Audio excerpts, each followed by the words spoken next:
जी TV देखने वाले सभी व्यूअर्स को मैं वेलकम करती हूँ।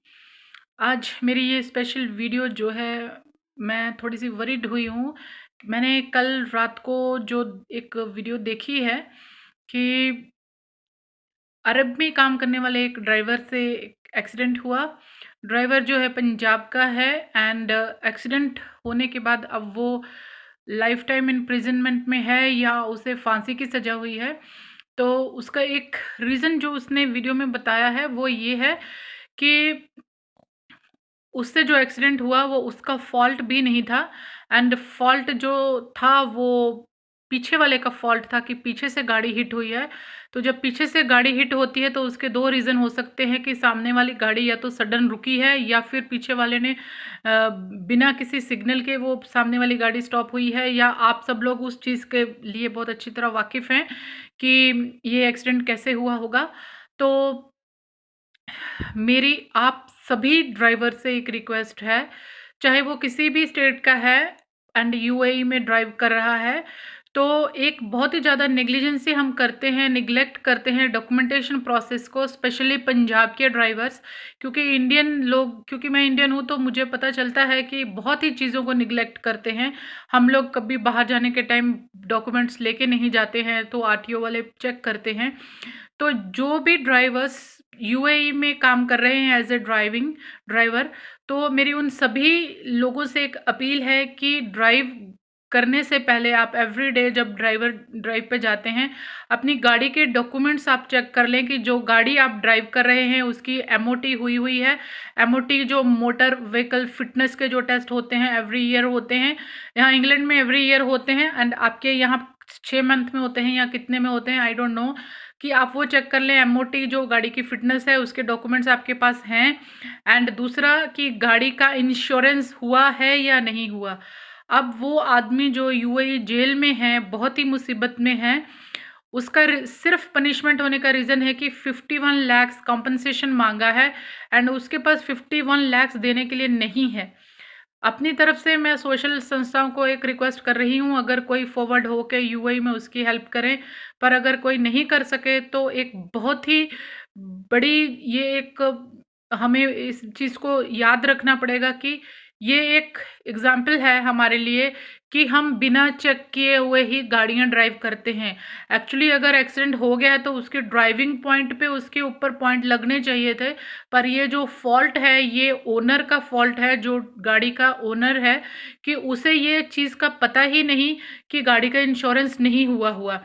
या तो ये हो सकता है कि 1-2 दिन पहले गाड़ी का इंश्योरेंस ख़त्म हुआ हो और उसकी नॉलेज में ना हो, पर ये ड्यूटी ड्राइवर की बनती है जिसके हाथ में गाड़ी होती है। बहुत ही हैवी ट्राला या ट्रक होता है, हैवी व्हीकल जब आप हैंड करते हैं, तो आपके पास डॉक्यूमेंट्स पूरे होने चाहिए। बाय चांस ऐसी कोई इमरजेंसी हो जाती है, तो आपको ऐसी सिचुएशन में ना डाल दे कि आपको खुद उसकी पेमेंट करनी पड़े। क्योंकि अब उसके पास कोई लॉयर भी नहीं है एंड सऊदी के लॉज भी ऐसे हैं कि उसमें कोई एक्सक्यूज़ आपको नहीं मिलती। जब आपको प्रिजन मिल चुकी है तो आपको पनिशमेंट भी मिली है, तो आपको ही भुगतनी पड़ेगी। अब वो ओनर कहाँ गया, कंपनी में काम कर रहा था ड्राइवर, उसकी कोई रिस्क नहीं है। क्योंकि मैंने ये चीज़ देखी है कि किसी भी चीज़ को आप लोग चेक नहीं करते जॉब ज्वाइन करने से पहले। कंपनी आपको मेडिक्लेम पॉलिसी दे रही है, हेल्थ इंश्योरेंस दे रही है या हेल्थ कवरेज दे रही है, ड्यूटी के ऊपर आपको कुछ हो जाता है या आपकी कोई डेथ हो जाती है तो उसका कॉम्पनसेशन मिलेगा फैमिली को या नहीं मिलेगा। जैसे अभी ये कितनी बड़ी नेग्लिजेंसी है कि देखो, उस ड्राइवर को पता ही नहीं था कि गाड़ी का इंश्योरेंस नहीं है एंड बाई चांस एक्सीडेंट हो गया। अब देखो उसकी लाइफ का कितना खतरा है एंड आई डोंट नो कि उसका क्या होगा। तो ये चीज़ मैं आप लोगों को बताना चाहती हूँ, एक अपील करके, जितने भी यूएई में, अरब में, कुवैत में, जहाँ भी आप लोग हैं ट्रक ड्राइवर्स, मैं चाहती हूँ कि आप लोग अपने सारे डॉक्यूमेंट्स एवरी डे चेक करें। गाड़ी का इंश्योरेंस डेड होने वाला है तो उसे पहले ही उसे आप अप्लाई करें। अपने ओनर को याद करवाएं, कंपनी को याद करवाएं। अगर कंपनी ऐसी ही है, छोटी है, या आप रेंट पे लेके गाड़ी चला रहे हैं तो उस चीज़ का आपको ख्याल रखना पड़ेगा। तो अदरवाइज़ आपको बहुत बड़ी प्रॉब्लम हो सकती है। दूसरी चीज़ मैं ये कहना चाहती हूँ कि जो ladies as a made Saudi में जाती हैं या किसी भी कंट्री में जाना चाहती हैं, उनके लिए भी एक रिक्वेस्ट है कि वो लड़कियां चाहे पंजाब की हैं लेडीज़ या इंडिया के किसी भी स्टेट की है या दुनिया के किसी भी स्टेट की है जिसे हिंदी समझ में आती है, मेड का वीज़ा लगवाने से पहले, पेमेंट करने से पहले इस बात का आप ख्याल ज़रूर रख लें कि आपको वहाँ जाके क्या फैसिलिटी मिलने वाली है। आप वहाँ एज ए सर्वेंट जा रही हैं, उनके घर का पूरा काम आपको करना पड़ेगा एंड उस चीज़ की कोई गारंटी नहीं है कि आपका जो ओनर है जिनके साथ आप काम करेंगे, जिनके लिए, वो आपको खाना भी देंगे या आपको कोई और फैसिलिटी भी देंगे। ऐसे वैसे बहुत कम लोग होते हैं जो ऐसा बिहेव करते हैं अपने मेड्स के साथ में, अदरवाइज अच्छे लोग ही होते हैं। पर फिर भी आपको, अगर मेड के वीज़े पे आप जा रहे हैं, हेल्पर के वीज़े पे, तो आपको अपने आप को मेंटली बिल्कुल फिट कर लेना चाहिए कि आपके साथ दूसरी कंट्री में किसी भी टाइप का बिहेवियर हो सकता है। तो आप अपने आप को पहले उसके लिए प्रिपेयर करें, उसके बाद ही जो आप लाखों रुपए एजेंट्स को देते हैं वो दें। क्योंकि मैंने देखा यूट्यूब में एक लड़की रो रही है सऊदी में, उसको खाना नहीं मिल रहा और बहुत ज़्यादा काम करवाया जा रहा है जो उसकी कैपेसिटी से बहुत ज़्यादा है। उसने रो रो के जो है अपील की है कि मुझे यहाँ से छुड़ा लो। एंड सऊदी से छुड़ाना बहुत ही मुश्किल है किसी चीज़ को। अब ये छोटे-छोटे कामों में कौन-सी गवर्नमेंट पड़ेगी, क्योंकि गवर्नमेंट को बहुत बड़े-बड़े काम होते हैं। तो एजेंटों को पैसे देने से पहले ये बात आप बिल्कुल ख्याल रख लें कि आप अपनी फैमिली से दूर रह सकेंगे या नहीं, और आप उस कंडीशन में रह सकेंगे या नहीं जो कंडीशन में आप कभी रहे ही नहीं।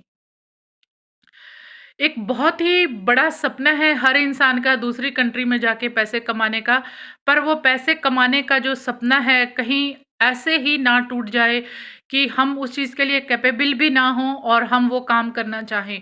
तो इस चीज़ के लिए आपको बिल्कुल अपने आप को प्रिपेयर करना है कि हमें बाहर जाने से पहले प्लान करना है कि हम कौन सी कैटेगरी में, कौन से ट्रेड में बाहर जा रहे हैं, हमें काम आता भी है या नहीं, और हम अपने डॉक्यूमेंट्स पूरी अच्छी तरह से चेक करें। एंड जो वहाँ पे वर्क के कंडीशंस होते हैं कि आपको क्या कंडीशंस में काम करना है, एंड वो कंट्री जहाँ पे आप जा रहे हैं उसके रूल्स एंड रेगुलेशंस क्या हैं, आपको क्या राइट्स होंगे वहाँ पे या क्या राइट्स नहीं होंगे।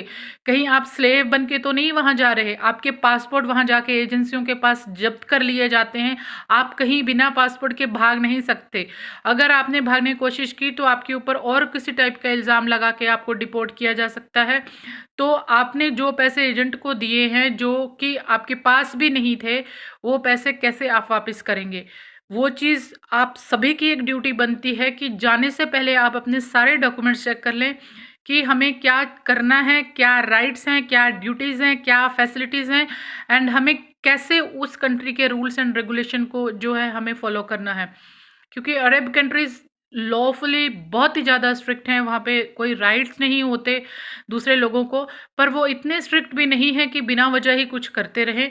जो काम हम नहीं कर सकते उस काम को लिए अप्लाई करने की भी ज़रूरत नहीं होती। इस चीज़ का आप ख्याल रखें। Thank you so very much for watching my video. Have a good day.